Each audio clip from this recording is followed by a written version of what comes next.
নমস্কার, সুভদ্রা রান্নাঘরে আমার সকল দর্শক বন্ধুকে জানাই স্বাগত। আমি শিউলি। আজকে আমি আবার একটা নতুন রেসিপি নিয়ে এসেছি। সেটা দেখো, কতগুলো আমলকি নিয়ে এসেছি। আমলকিগুলো আমি জলে 2-3 ঘন্টা মতন ভিজিয়ে রেখে দিয়েছিলাম।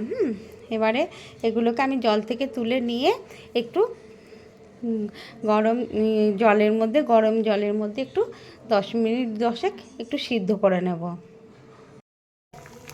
আমি আমলকিগুলো গরম জলের মধ্যে দিয়েছি, দিয়ে ফোটাচ্ছি। এই মিনিট সাথে ফুটালেই হয়ে যাবে, কারণ এই দেখো কালারটা চেঞ্জ হতে শুরু করে দিয়েছে। আর একটু ফুটবে, তারপরে আমি এগুলোকে নামিয়ে নেব। আমি জলের মধ্যে দিয়েছি, তোমরা চাইলে গরম জলের মানে ফোটানো জলের মুখে কিছু একটা ঝুড়ি থালা দিয়ে তার উপরে সাজিয়ে দিয়েও সিদ্ধ করে নিতে পারো। ঠিক আছে। আমার দেখো আমলাগুলো সিদ্ধ হয়ে গেছে। এবারে আমি তোমাদের দেখাচ্ছি। আমলকিগুলো এই যে এরকমভাবে আমি সমস্ত আমলকিগুলো ছাড়িয়ে নেব। দেখো, আমি আমলকিগুলো ছাড়িয়ে পরিষ্কার করে শুকিয়ে নিয়েছি, এর মধ্যে যেন জল না থাকে বলে। একদম শুকনো করে নিয়েছি। আর গ্যাসে কড়া বসিয়ে দিয়েছি। কড়াতে একটা আমি ভাজা মশলা বানাবো, যেহেতু আমি একটা আমলকির আচার বানাবো।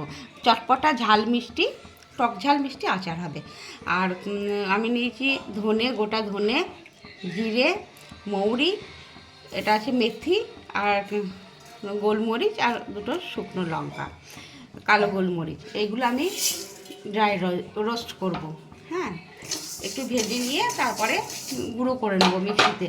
খুব মিহি পেস্ট হবে না, একটু দরদরা থাকবে, মানে একটু ক্রাশ করে আর কি, যেটা সেরকম করে নেব।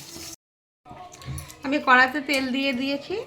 এবারে একটু ফোড়নে এই হিং দিচ্ছি, এই হিং দিয়ে দিলাম ফোড়নে, আর একটু কালো জিরে।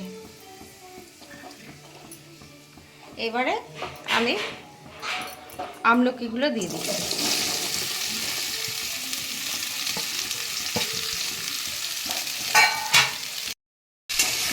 আমলকিগুলো দিয়ে আমি একটু ভালো করে নাড়াচাড়া করে নেব।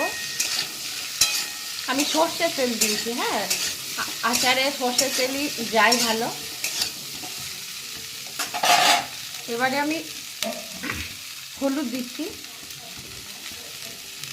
পরিমাণ মতো হলুদ দিয়ে দিলাম, আর একটু কাশ্মীরি রেড চিলি পাউডার দিয়ে দিলাম। এবারে একটু ভালো করে নাড়াচাড়া করে নেব। এবার আমি ভালো করে একটু নাড়াচাড়া করে নেব।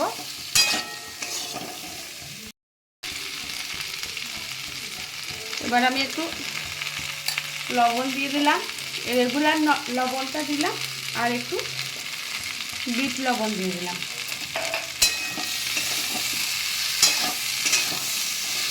ভালো করে নাড়াচাড়া করে নিলাম।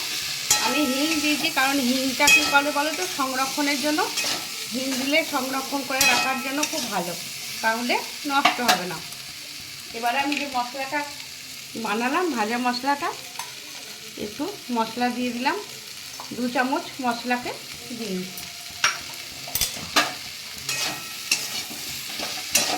এবারে আমি দেবো একটু চিনি। আমি চিনিটা গুঁড়ো করে রেখেছি, গুঁড়ো চিনি দিয়ে দিলাম, অল্প চিনি। যেহেতু আচারটা টক টক ঝাল ঝাল মিষ্টি মিষ্টি হবে, যেন অল্প চিনি দিলাম। একটু নাড়াচাড়া করে নেব। আমি একটু জুলিয়ান করে আদা কেটে রেখেছি, আদাটা দিয়ে দিলাম। আর একটু গুড়, আমি একটু গুড় দিয়ে দিচ্ছি। দিয়ে এবার ভালো করে নাড়াচাড়া করে নিচ্ছি। তোমরা কিন্তু এইভাবে একবার বানিয়ে খাবে। এটা কিন্তু সারা বছর ধরে থাকবে, কোনো অসুবিধা হবে না। সংরক্ষণ করে রাখবে, কাঁচের পাত্রের মধ্যে রাখবে, কাঁচের বয়ামে। আমি কাঁচের বয়ামেই রাখবো, তোমরাও তাই রাখবে। দেখবে খুব সুন্দর থাকবে এবং খাবে। শরীরের পক্ষে আমলকি ভীষণ উপকারী, কারণ আমলকিতে গ্যাস অম্বল তো দূর হয়, তাছাড়া আমাদের স্কিন ভালো থাকে, চুল ভালো থাকে। আমি এবার একটু ভিনিগার দিয়ে দিচ্ছি। ভিনিগার আমাদের সংরক্ষণের জন্য খুব ভালো। আর একটুখানি ফুটবে, তারপর আমি এবার নামিয়ে দেবো। আর আমি 2 চামচ মশলা ভাজাটা দিয়ে দিচ্ছি, 2 চামচ দিয়েছি আর 2 চামচ দিয়ে দিলাম, ব্যাস। এবার আমার রেডি। এবার আমি গ্যাসটা অফ করে দেবো। তোমরা ঠিক এইভাবে বানাবে। আমার আমলকি আচার, টক ঝাল মিষ্টি আচার রেডি এবং সার্ভ করে দিয়েছি। তোমরা ঠিক এইভাবে বানাবে, বানিয়ে খাবে, খেয়ে আমাকে কমেন্ট করে জানাবে তোমাদের কেমন লেগেছে। অসম্ভব সুন্দর হয়েছে, আমি তোমাদের কথা দিচ্ছি, তোমরা খেয়ে দেখে বলবে। আর আমি যে আদা দিয়েছি, আদা খুব আমাদের শরীরের পক্ষে উপকারী আদা, সেই জন্য আদাটাও দিয়েছি। যাই হোক, তা তোমরা সবাই ভালো থাকবে, সুস্থ থাকবে। তোমাদেরকে সকলকে অসংখ্য অসংখ্য ধন্যবাদ, অনেক অনেক ভালোবাসা, নমস্কার।